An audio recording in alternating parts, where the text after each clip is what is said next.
Okay, then. I heard the Vice Chair, Ms. Parker. That's correct, Margie. Thank you. Ms. Duncan? Here. Thank you. Mr. Edwards is not present. Dr. Marshall? Mr. Martin? Mr. Meyer? I'm sorry. Yeah, Mr. Meyer's here. Mr. Perez? I can't hear a thing saying. Mr. Perez? I'm here, Mikey. Thank you. Mrs. Roberts? Here. Thank you. Commissioner Smith? Dr. Solano? Here. Mr. Stavros? Here. Mr. Temple? Here. Mr. Tripp? Here. Dr. Zachariah?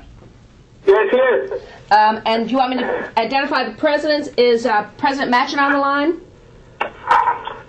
President Wetherill? Bob Bradley for President Wetherill. Thank you, Bob. President Ammons? He's here. President Genshaft? This is Ralph Wilcox from the University of South Florida. Thank you, Ralph. President Brogan? Present. Good morning, everybody. President Bentz? President Hitt? Here. President Medique? Here. President Delaney? Workman from UNF. I'm not sure where John is at the moment. Thank you. President Bradshaw? I'm here. And President Michelson? Okay. Madam Chair, you have a quorum and many members of the universities on the line. Do we have, are there a lot of members of the media on the line? Delaney could be getting in. Do we know? I don't know that. Lynn Hatter, Florida Public Radio. Thank you. Louisa Dan is with the Miami Herald. St. Petersburg Times. St. Pittsburgh Times. Angie Taylor, Tallahassee Democrat. Okay. Louis Zaragoza, Orlando Sentinel. All right, thank you for that. I'm sorry, Mikey, when you were taking roll, I could not hear anything you said in the middle. After you called Ann Duncan, I didn't hear anything until Perez. The only one in between was A.J. Meyer. Okay.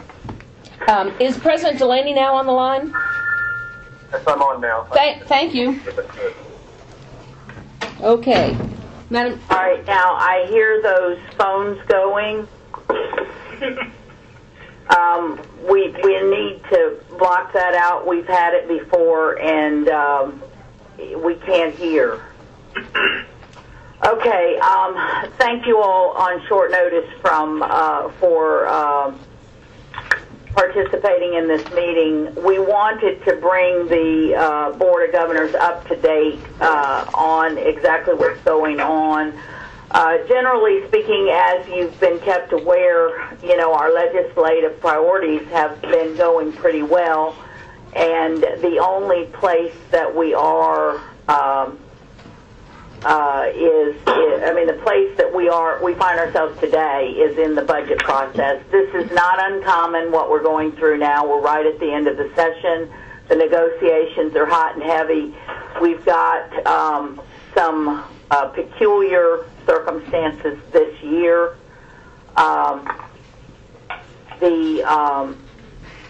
We have lost so much money in general revenue due to the economic circumstances. And then yesterday, as I understand it, although I have not seen the actual press release, Moody's placed the state of Florida on downgrade watch, and articulated that it was based on dwindling reserves and the lack of recurring revenues. So that's causing now a further look by the negotiators as to the levels of reserves that are going to be necessary. At least that's what we understand. I believe that Speaker Creedle did articulate yesterday where the House is, which I think is probably consistent with where it is today. And let me just reiterate that we'll accept most of the Senate's revenue generation as long as they will accept most of the House cuts in spending. Moody's rating downgrade confirms Speaker Creedle's belief that we have to have a 3-year plan. We have to maintain reserves for Moody's bond rating requirements, and we believe the House approach of bringing the two chambers together, the House cuts and the Senate's revenues, that's the right thing to do.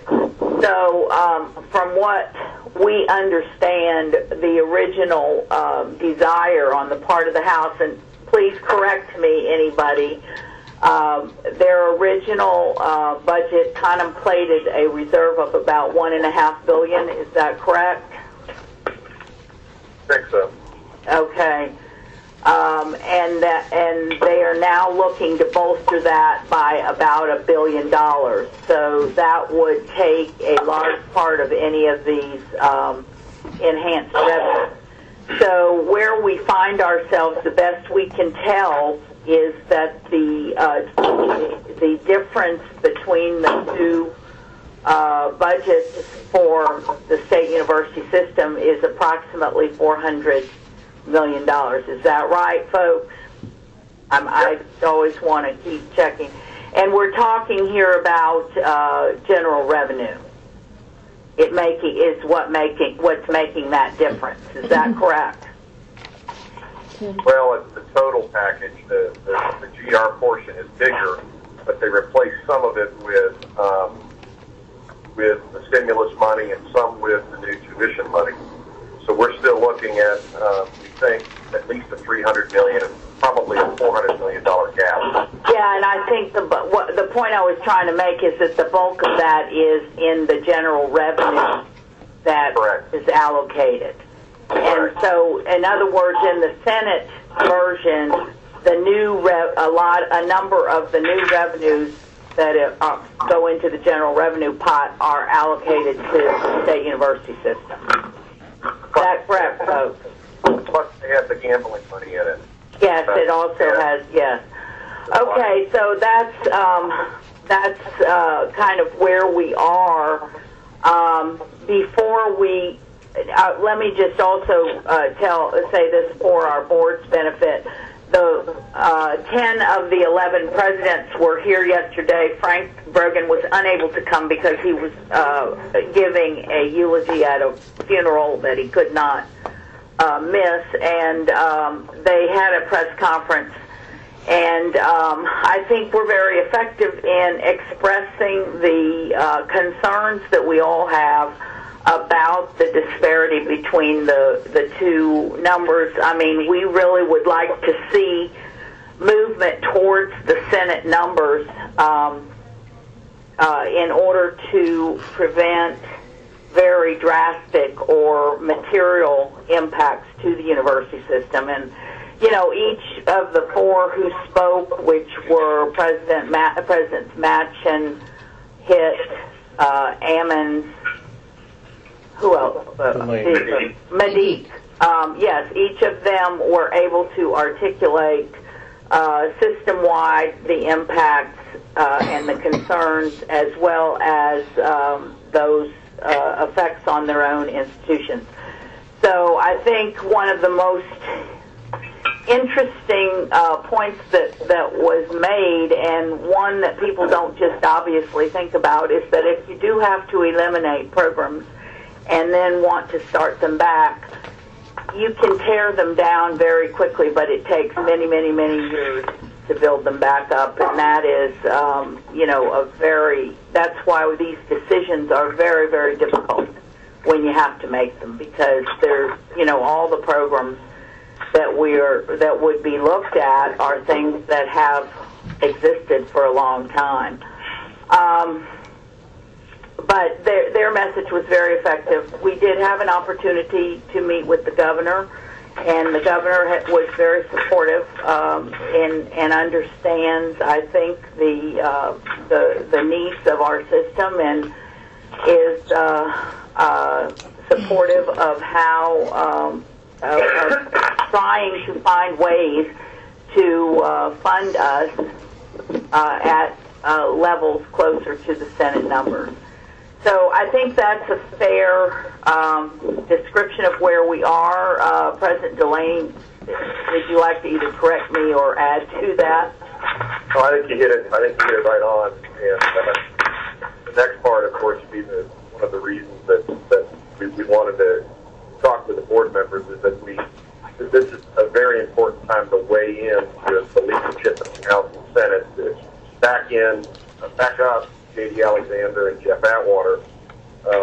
Also to try to suggest to Larry Creedle and Dean Cannon that really would love to the size of the cuts for some of our campuses is just devastating.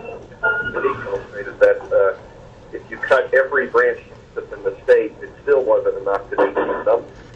And you could close the 3 smallest universities, and you still wouldn't have enough money to cover the numbers, the gap. So tranche 1 or tier 1 or the leadership in each of the House and the Senate, especially if you have a personal relationship or a business relationship with them, to let them know the concerns. I think it would be great to come from people in the business community. And then secondly, did everyone hear him? Because I'm having a little difficulty. No, it would help if John could get closer to the microphone, and maybe some of the participants could put mute on their side. Yeah, let me just restate what he said. What he's saying is that this time is very critical today and tomorrow perhaps to get across to those who are the participants in these negotiations the critical need, and particularly if you have personal relationships with them. And beyond that, to also contact your local delegations, and particularly the Republicans in the House, to support to try to get us closer to the Senate numbers. And let me just list the key players in these negotiations on both sides. On the House side, you would have, of course, the Speaker, Larry Creedle, Dean Cannon, and David Rivera. And on the Senate side, the main players are President Atwater and Appropriations Chair J.D. Alexander. And so I think those would be very helpful if you have personal relationships there, to be able to give them a call, send an email, and to get any of your friends in the business community to do the same thing, because it has been very effective this year in the legislature, and they've been very interested in the economic development underpinnings of the university system and how critical that is to our economy. And so with that said, I think it's important, and while I'm talking, I will just mention to what I said to James Ammons before I realized everybody was on the phone, to all of the universities, and this is probably redundant, but we think that it would be critical to utilize your email communication system throughout the university system, and request all of your faculty and students and other staff to contact these people, as well as their as many other legislators as they choose, to try to get us as funded as we possibly can more towards the Senate numbers. Sheila, this is Ann Duncan. Question, are we in communication fairly regularly with the Council of 100 and the Florida Chamber? We've spoken, yes. The Chamber has already released a letter day before yesterday at our request, and it's been circulated. We're going to go back to them when we get off the call and see if they can, encourage email traffic. Sometimes now at the end, quantity becomes more important, and so I will try for that at this point. Yeah, or even their leadership making the phone calls. I mean, they have a very influential and group. that's what I asked them to do the other day. We'll see if we can get that done. I know some of it was done. Great. Madam Chair, this is John Hitt. We've encouraged our faculty and staff and students in the past, but we always are very careful, as I think all should be, to remind those who are on the faculty or staff that they should make these contacts on their own time. Yes. Yes, definitely, I understand. And, and we understand clearly the difficulty that the legislature is having this year. It is a very, very difficult year. And this action by somebody's got something going. Somebody's got a hold on. This is okay. They took it off. Nope. This always happens. Somebody puts their phone on hold. And now we've got music, but we'll try to talk over it. I just want to, I want everybody to understand we appreciate everything both sides of both houses of the legislature have done to try to help us. This by Moody's yesterday just exacerbated a very difficult problem, and it's nobody's fault, and everybody's trying to do the best that they can, but we just have to make it clear that the numbers, the lower numbers would just create so much difficulty for us that I don't think we could easily repair it. Madam Chair, this is Frank. I'm going to pick up, if you don't mind, on something that President Hitt mentioned and expand on it. We're sending a message out that is crafted so that if people just want to adopt that message and make it easy, they can. And, of course, it's going to stress the urgency and the timeliness of the issue. But we're also going to, in our message, remind people that if they decide to craft their own message, it's really important that while they're stressing the urgency, that they maintain a very professional and dignified approach to this. Having been in the process, I know that sometimes when people are left to their own devices, they can craft messages that are probably over the top, that can end up hurting the process instead of helping the process. So it's something that people ought to be mindful of. We really want to stress the urgency and the importance of this, especially right now, but we want to do it in a way that will maintain the professionalism of higher ed.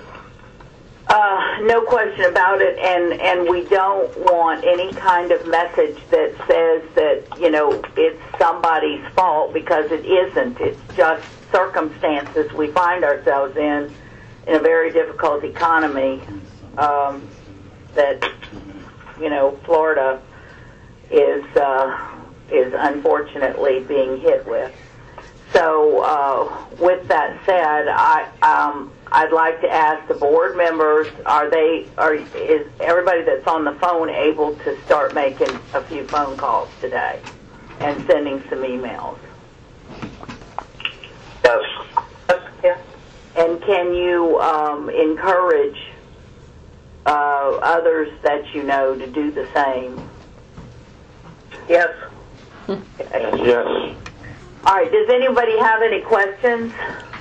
Sheila, I wonder if we should see if some members of not only the BOG but boards of trustees. Yes, I should definitely. Good point. Norm should have mentioned that. Maybe some of us could come up there next week on Tuesday or something and appear and maybe get some appointment to talk to some of these people. Ask. John, you want to comment on that? Pardon? This is Judy Benz. Next week, I think, might be too late, don't you? Yes, but John Delaney, do you want to comment on that? I think he's driving. He's probably in a dead zone. I think it may be too late, Norm, but that doesn't mean that we can't have that on the back burner in case there's an extension. But the bulk of the activity that we need to work on needs to happen today and tomorrow.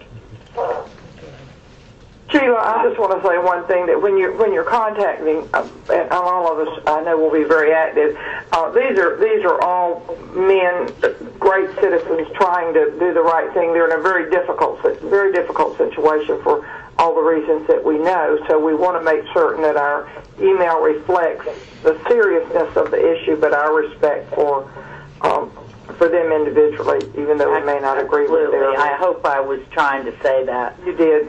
I was just reiterating it. Okay, good. Just got feeling that they're not going to reach an agreement over the weekend, so I'm only suggesting if they don't, that maybe we should try to have as many that'll come up there. Well, I think we should try to line it up, Norm, and then have a time when we pull the plug, yay or nay. That's just my suggestion, so you can see on it. I'd be willing to come. There may be others that would be willing to get up there. Right. We'll have staff call back everyone and boards. How about the presidents? How do you feel about your boards coming up if it becomes necessary? This is Frank. I know if you put out an all-call for that, I'm sure that our chair and several others will be happy to do it. They're really very active. Right, and I know President Hitt had his chair up there yesterday. Madam Chair.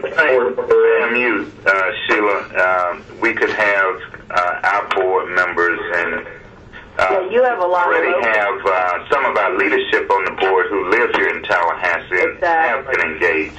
Okay, well let's they could be helpful right now. James, if you could contact them since they're there. Yeah, we've already given them talking points. Okay. And they have been communicating with the leadership in both houses, especially in the House. Okay, great. Okay, I agree. We will follow up after this call. Staff will with our members who were not able to be on the call, and then let everybody know whether or not we'll just keep you posted. If everybody would, if whoever can come up next week would try to clear the decks for that, and then we'll just let you know the progress. Okay, it could be Monday. I think, Monday afternoon or Tuesday. Right. And get the local. When we get the chairs and stuff of the boards of trustees, you can get some local pressure on. No, I agree, and I'm sure that every school has already started doing that. If not, I'd ask that, any of your board members who have contacts with these folks, and particularly if they live in your districts, give them a call, and I'm sure they've already been doing that.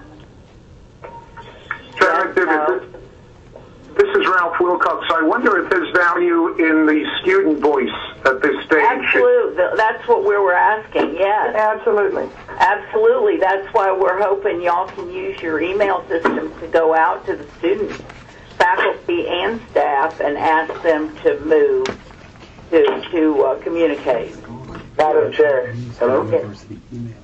Madam Chair, this is AJ. I want to thank Ralph for his comment because it's very true. I think the students can play an integral role in the decision-making process in Tallahassee with the budget crisis that we're in. The Florida Student Association has reaching out to all of our 11 state universities' student governments. So we're trying to spearhead an effort. Just keep in mind that, it is finals, and for a lot of it may be difficult, but we are actively recruiting students to contact their local legislators, send letters, send emails, and phone calls. Okay, I know that Chris was very active doing that. I met with him on Wednesday myself, and they had a good showing at the president's press conference, but I think now quantity email communication would be very helpful. Most definitely. Madam Chair. So you're on that, AJ, you and Chris? Yes, we are. Okay, great. Madam Chair, this is Gus Stavros. I usually follow up an email when I get a response that looks like it's kind of sent by an aide. I usually follow with a fax.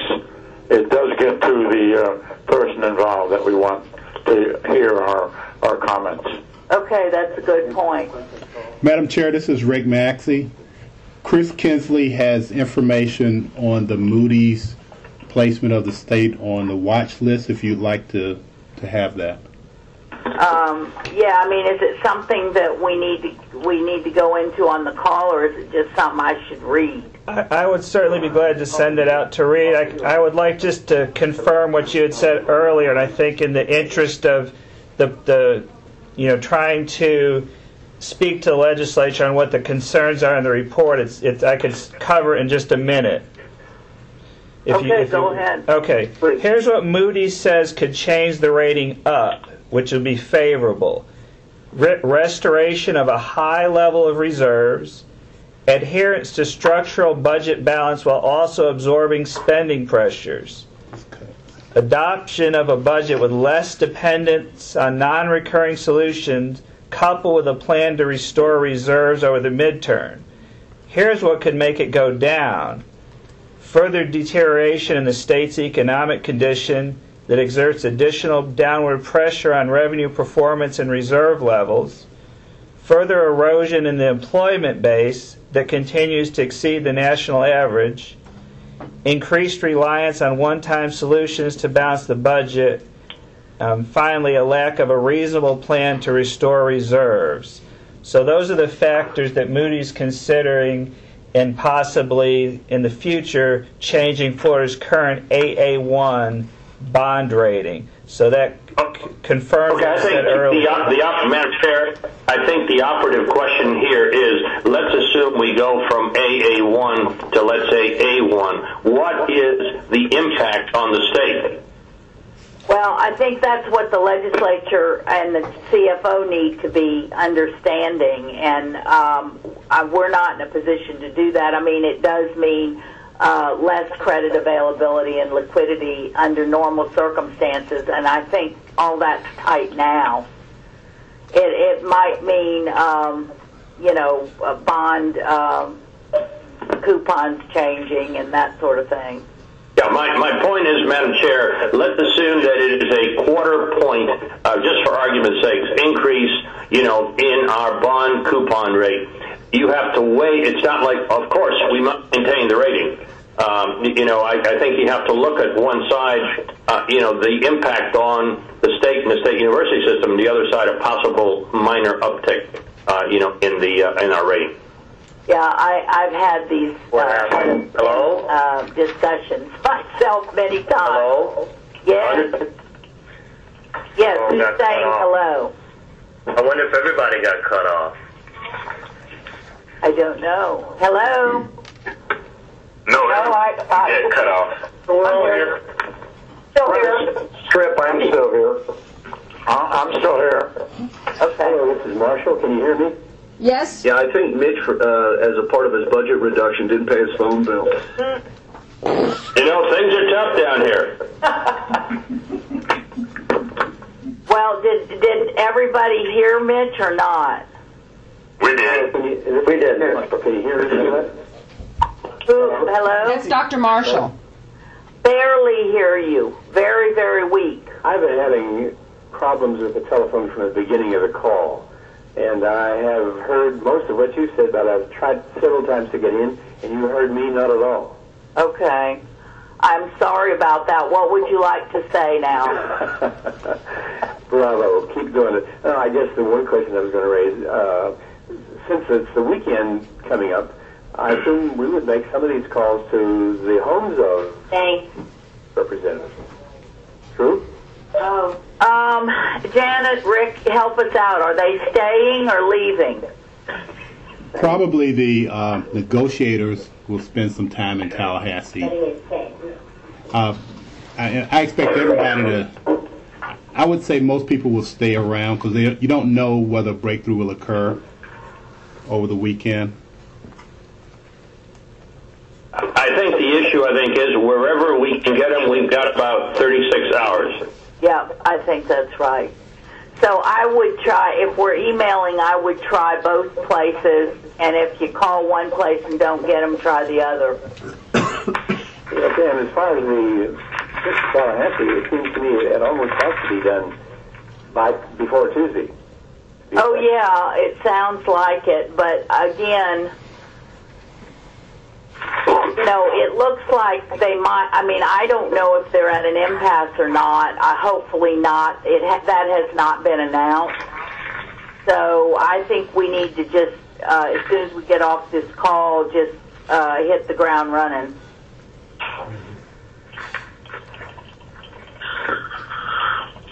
Anything else anyone wants to ask?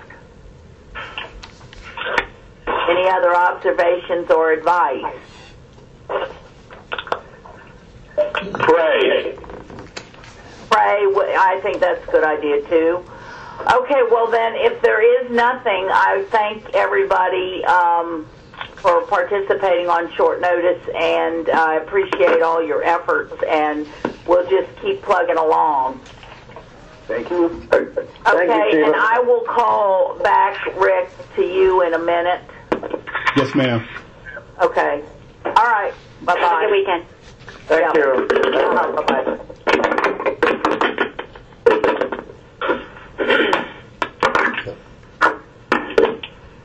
How are you? You're off. Good gracious. Glad we got off before someone started.